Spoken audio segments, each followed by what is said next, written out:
ये दोनों सिंह सिंह होता है ना।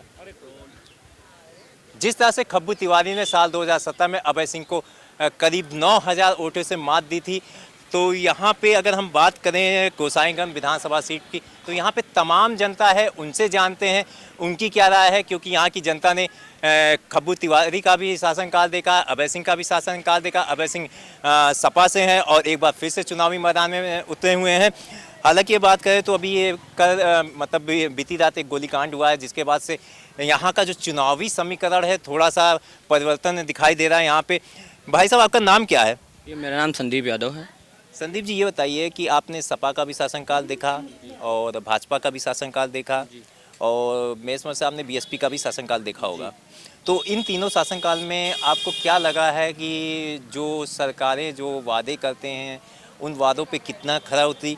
और वहीं अगर हम यहाँ की बात करें, आपके गोसाईगंज विधानसभा सीट की बात करें, तो आपने सपा का और भाजपा दोनों का शासनकाल देखा है, तो जो वादे किए गए थे पिछली सरकारों में वो कितने हद तक धरातल पर उतरे हैं? जब समाजवादी पार्टी की सरकार थी, माननीय राष्ट्रीय से अध्यक्ष श्री अखिलेश यादव जी ने 2012 में तमाम प्रकार के विकास किए थे, जैसे 108 एम्बुलेंस, 102 एम्बुलेंस, डायल 100। यहाँ के आप घाटों पे चले जाइए, दिलासीगंज, माननीय अभय सिंह जी ने कोई भी डेथ हो जाता था, अगर वहाँ पे उनकी जाते थे उसकी लाश, तो माननीय अभय सिंह के माध्यम से वहाँ पर किसी को पैसा कोई नहीं देना पड़ता था। माननीय अभय सिंह हमेशा सबके सुख दुख में हमेशा तैयार रहते थे। उनके फैमिली का कोई ना कोई मेंबर जरूर पहुँचता था, चाहे उनके पिताजी हो, चाहे उनकी पत्नी डॉक्टर सरिता सिंह जी हो, चाहे उनके पिता डॉक्टर भगवान बकत सिंह जी हो, उनके फैमिली का कोई ना कोई सदस्य वहाँ तक पहुँचता था और आर्थिक मदद करता था। चाहे किसी का शादी विवाह हो, ये सुख दुख में हमेशा माननीय अभय सिंह जी के कार्यकर्ता और माननीय अभय सिंह जी खुद हमेशा तैयार रहते थे। अगर हम बात करें रोज़गार की, आप युवा हैं और युवा सोचता है कि एक रोज़गार हो, अच्छा रोज़गार हो। योगी जी बोल रहे हैं कि हम करीब 6.5 लाख लोगों को सरकारी नौकरियां दी हैं और सपा की सरकार में अखिलेश ने 2 लाख लोगों को दिया था। वहीं बीएसपी की भी बात कर लेते हैं, क्योंकि बीएसपी ने करीब 1 लाख अपने शासनकाल में दिया था। तो ऐसे में आपको क्या लगता है, क्या वाकई में लोगों को रोज़गार उतना मिला है जितना योगी जी बोलते हैं? और वहीं अभी सपा में भी इस बार अखिलेश यादव बोल रहे हैं कि आईटी सेक्टर में करीब हम 22 लाख लोगों को नौकरियां देंगे। ऐसे में क्या लगता है कि इस बार आप लोग को नौकरियां मिल जाएंगी अगर सपा की गवर्नमेंट आती है तो? अखिलेश यादव जी ने जो कहा है वो करके दिखाया है। 22 लाख लैपटॉप बांटे हैं अखिलेश यादव जी ने, कन्या विद्या धन दिया है। यही हमारे अयोध्या विधानसभा में चले जाइए आप, वहाँ पे आपको एक मेडिकल कॉलेज मिलेगा जो कि माननीय राष्ट्रीय अध्यक्ष अखिलेश यादव जी ने दिया था। कन्या विद्या धन दिए हैं, 22 लाख लगभग लैपटॉप दिए हैं। आपकी जब सरकार बनेगी 2022 में, तो 22 लाख IT सेल में नौकरी भी देंगे। चलिए, बिल्कुल इनका मानना है कि अगर अखिलेश की सरकार आती है तो रोजगार, युवाओं को रोजगार जरूर मिलेगा। यहाँ पे एक ताऊ हैं, उनसे भी जान लेते हैं, क्योंकि ये इन्होंने कई शासनकाल देखे हैं, लोकसभा चुनाव भी देखा है, विधानसभा चुनाव भी देखा है। इनसे भी इनकी राय जान लेते हैं इनके विधानसभा चुनाव को लेकर। भाई साहब, आपका नाम? रामकृष्ण वर्मा। वर्मा जी, ये बताइए कि इस बार विधानसभा चुनाव को आप किस तरीके से देखते हैं? डबल इंजन की सरकार कही जाने वाली बीजेपी लगातार दावे कर रही है कि उनके राज्य में सबसे ज़्यादा विकास हुआ है और अखिलेश पर निशाना साधा जा रहा है। वहीं पे बीएसपी पे, हालांकि बीएसपी इस बार चुनाव में उतनी एक्टिव नहीं है जितनी हर चुनाव में रहती है। ऐसे में आपको क्या लगता है कि आपके गोसाईगंज विधानसभा सीट से खब्बू तिवारी की पत्नी आरती तिवारी चुनाव जीतेंगी या फिर अभय सिंह, जो एक बार यहाँ से पूर्व विधायक भी रह चुके हैं? हाँ, जीती हैं तो अभय सिंह भाई। क्या दादा? हमारे यहाँ भी जीतेगी। चलिए, इनका भी मानना है, इन्होंने चुनाव जीता है, मतलब देखा है, कई चुनाव देखे हैं। यहाँ पे और भी जनता, उनसे भी जान लेते हैं। भाई साहब, का नाम क्या है? राम मूरत गौड़। राम मूरत गौड़। गौड़ जी, ये बताइए कि आपको क्या लगता है कि आपके क्षेत्र में ऐसी क्या समस्याएं हैं जो पिछली सरकारों में, जो भाजपा की हम बात कर ले, क्योंकि यहाँ से जो सिटिंग एमएलए हैं वो भाजपा के ही हैं, हालांकि फिलहाल अभी इस समय वो जेल में हैं और जेल से ही सारी चुनावी गणित बैठा रहे हैं। तो ऐसे में आपको क्या लगता है कि इस बार क्या आपके मुद्दे होने चाहिए? माननीय अखिलेश यादव जब मुख्यमंत्री थे तो उन्होंने गरीबों के लिए लैपटॉप, 100 नंबर, 102, 108, किसी का कोई बीमार हो जाए या कोई विधवा, कोई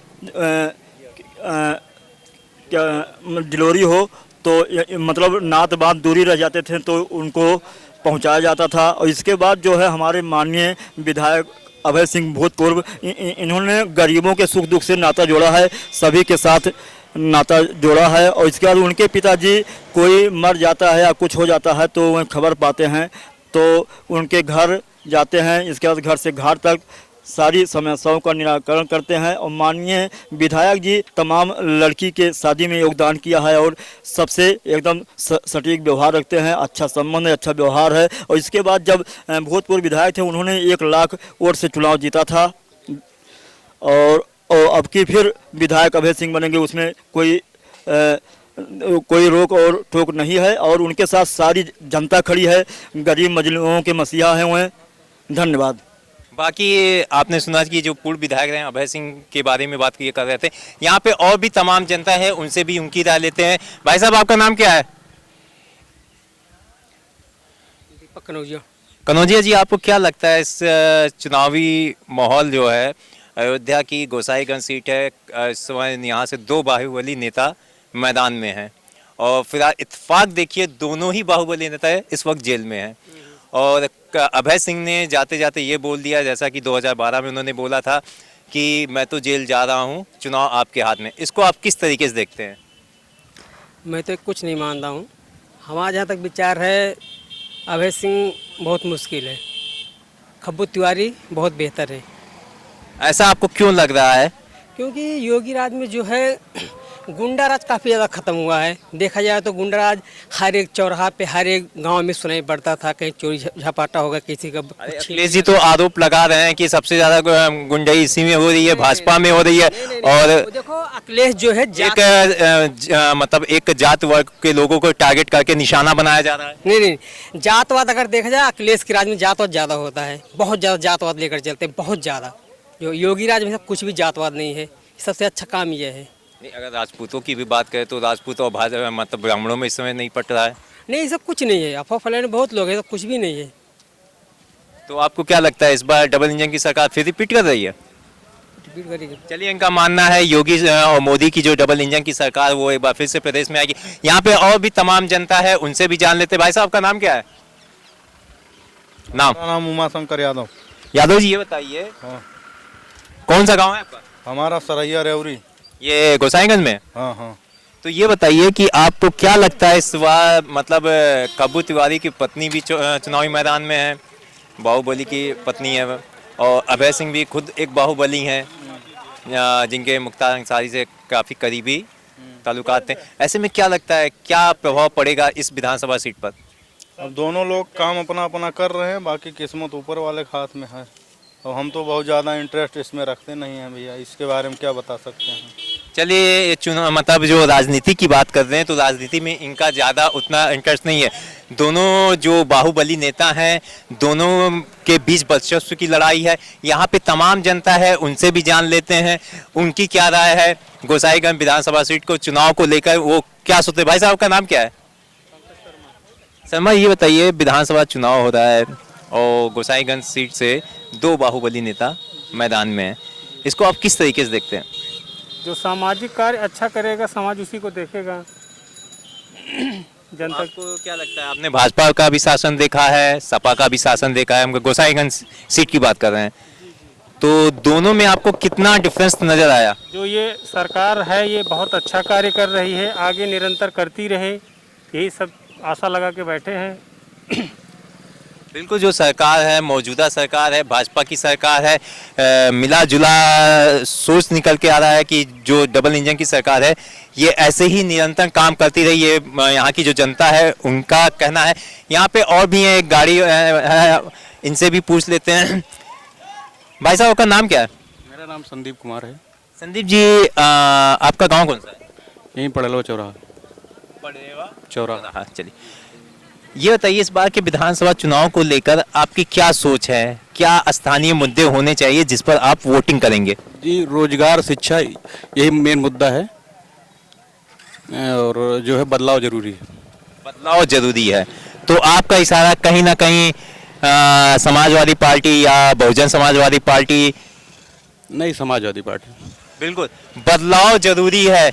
क्योंकि ये कुछ क्षेत्र में जो जनता होती है वो हर प्रत्याशी को मौका देती है।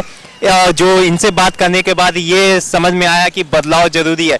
मतलब ये इस बार जो रुख है वो कहीं ना कहीं समाजवादी पार्टी की ओर है। और समाजवादी पार्टी से बताना चाहूँगा कि अभय सिंह यहाँ से चुनावी मैदान में है। और यहाँ पे अगर बात करें भाजपा की, तो भाजपा से खब्बू तिवारी की वाइफ आरती तिवारी चुनावी मैदान में है। यहाँ पे और भी जनता है, उनसे भी जान लेते हैं इस चुनाव को लेकर उनकी क्या सोच है।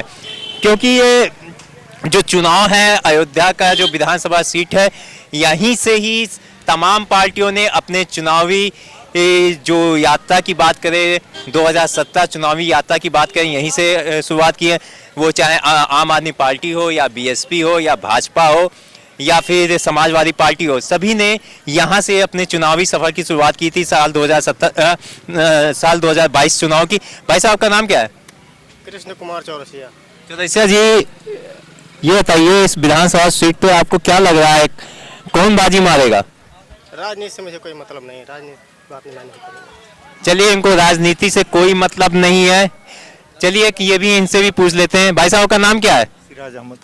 अहमद जी, आपको क्या लगता है इस बार चुनाव में कौन बाजी मारेगा? आपके विधानसभा की बात करते हैं पूरे। समाजवादी पार्टी बोलबाला बा, जनता काहे दमावत है, हमेशा जनता से मिलते रहते हैं, वो जनता की सेवा करते हैं। जी बोल रहे हैं समाजवादी पार्टी में तो गुंडे ही आ जाती है। जी तो देश के बंटवारा कर रहे चाहते, हमेशा लड़ाई झगड़ में रहा थे। जात संप्रदाय से थोड़े विकास हुए।